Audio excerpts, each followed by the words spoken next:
Take the case of Sediq, the co-author of this piece, for example. He is everything that the Taliban oppose. He is liberal and well-educated, and his wife is a graduate of law school. The two of us met when Sediq started giving me Dari lessons in Kabul almost 20 years ago. Since then, Sediq earned a BA and an MA in Turkey and could have stayed out of the country. Instead, he returned to Afghanistan to help his homeland because of the promise of democracy and economic growth that the United States government promoted under both Presidents George W. Bush and Barack Obama.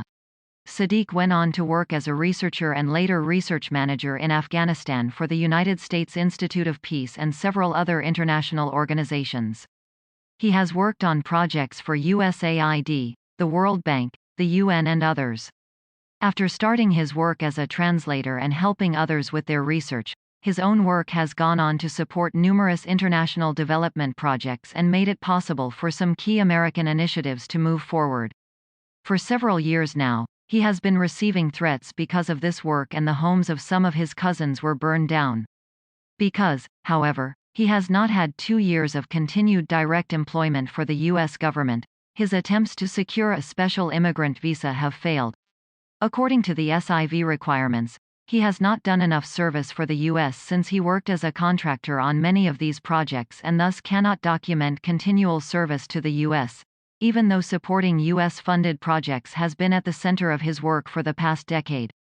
The Taliban, of course, would make no such distinction.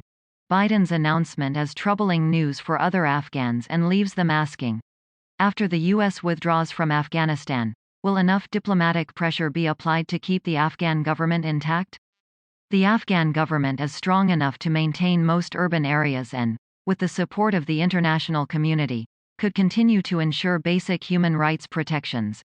As the troops withdraw, there is much that the U.S. can do to support the Afghans who remain, diplomatically and through financial support.